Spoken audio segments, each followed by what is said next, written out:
The Denver Broncos have so much talent on their roster. I feel like that's something I've been saying for a lot of years, man. I've been waiting and waiting for this football team to reach their potential and win a lot of games. And this year, Denver hired Sean Payton as their head coach.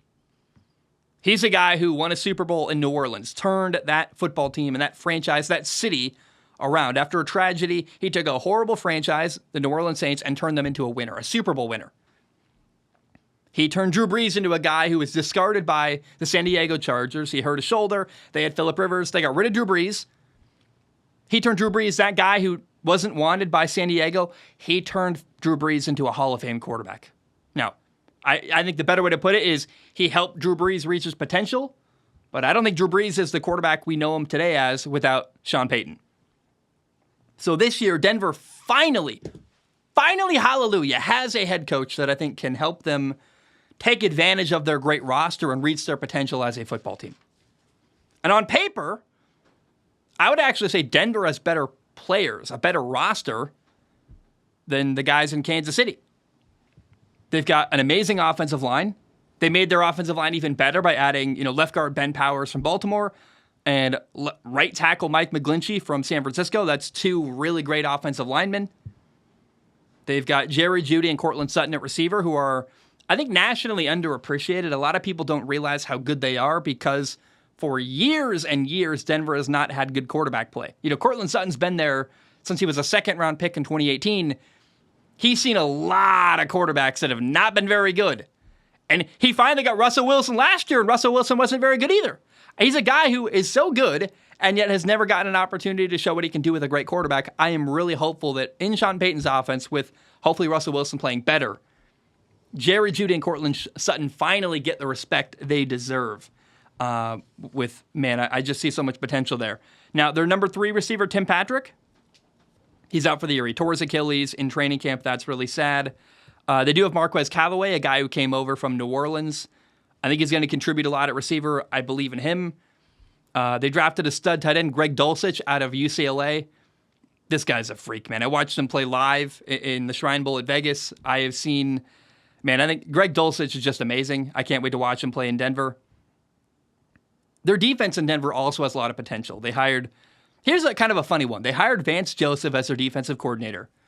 And, Cortland Sutton used to play for Vance Joseph when Vance Joseph was the head coach of the Denver Broncos. In 2017 and part of 2018 before he got fired, Vance Joseph was the head coach in Denver.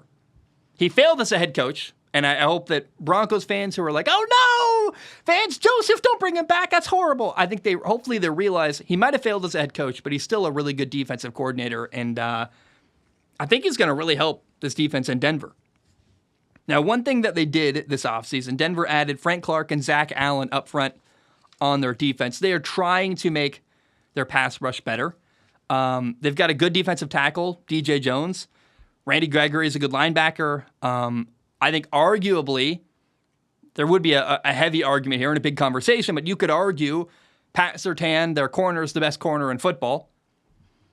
But they really are they're relying heavily on a couple of guys who are rolling the dice on Frank Clark and Zach Allen in particular.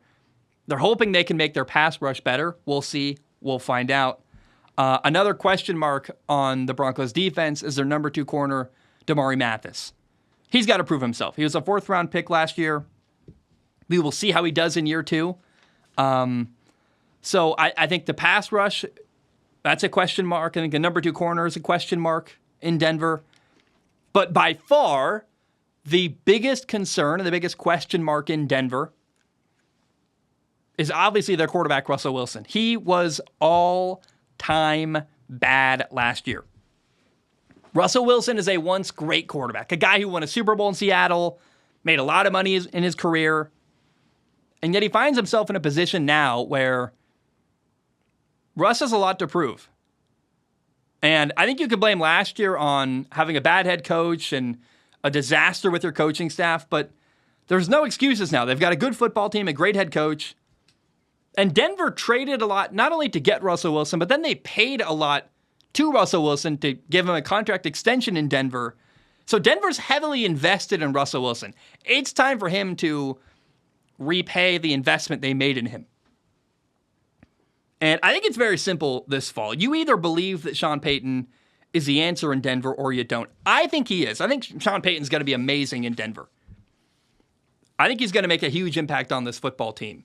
He's going to help Russell Wilson. I think the underrated storyline with Russell Wilson is not only Sean Payton as a head coach designing plays and running their offense, but I think Sean Payton's going to help Russell Wilson mentally and emotionally. Last year, I saw Russell Wilson have a crisis of confidence. And I know that because I've had one myself. I know what it's like to, you struggle a little bit and you're getting a lot of criticism. And then suddenly you start to believe the criticism you're getting and you wonder, is that true? That's exactly what happened to Russell Wilson last year. He was brought in to be the savior.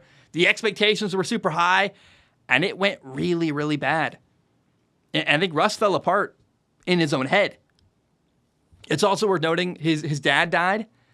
And Trevor Moawad died. Trevor Moawad was his kind of psychologist, a sports psychologist who really helped him with confidence and get his emotion and his headspace right.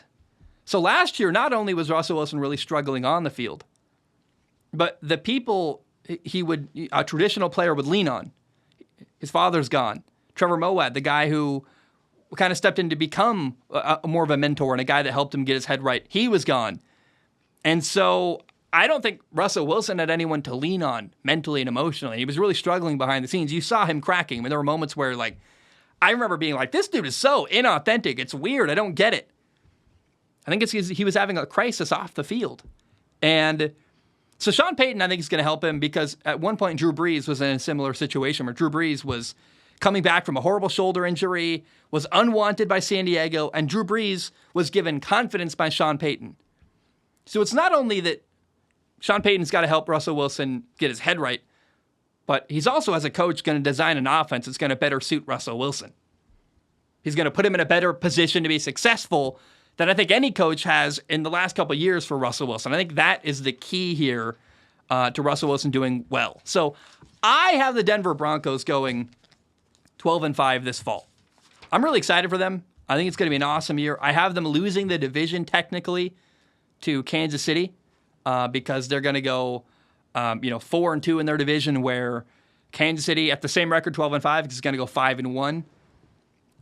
So I think that's why they're not going to win their division. But I think that 12-5, I understand that's a dramatic change for Denver. You know, they went 5-12 last year in Denver. That would be a complete flip and be 7 more wins this year than last year. I know that sounds insane. You're like, how can a team win 7 more games than they did last year? But I think it also speaks to just how bad the leadership and coaching was in Denver last year. They were managed terribly. If you want an example of Denver just being horribly managed, go watch the final minute of the Denver-Seattle game last year. Seattle was on defense. Denver had the ball with a minute left. And it was such a disaster with clock management, bad decision-making, horrible coaching. If you're not sure what I'm talking about, go watch it. It really speaks for itself. But I really believe in the impact that Sean Payton can have and the impact that good coaching can have. And so I see Denver getting completely turned around here this year and finally reaching their potential as a football team. And it's going to be year 1 of building towards a Super Bowl in Denver. That's what they're trying to do. Sean Payton said, I would be mad if this team didn't make the playoffs. I actually very much agree. It's a team that's very capable of that. And with good coaching and smart decision-making, they can definitely do that. Now, the toughest games on Denver's schedule, they play Kansas City, Buffalo, the Jets, Cleveland, and Miami. Obviously, they play KC twice. They play Miami week 3. They play the Jets week 5. I am curious how quickly Sean Payton can get this team ready to start competing with the very best teams in the AFC, because if there's a delay by week 3, like you got to have it ready. You got to be ready. And then week 6 and 8, they play Kansas City twice in a 3-week span. So Denver's going to have to get going quickly. That's a big concern. That might be a hiccup in my prediction that 12-5. It might take them a little longer to get going. But if they can make a playoff game, I think by the end of the year, this is going to be a well-oiled machine. From week 1 to week 18, you're going to see Denver grow a ton and really change. They got a new head coach making a lot of sweeping changes, and I think it's going to work out at a really, really high level. I really buy into and I believe in Sean Payton working well in Denver.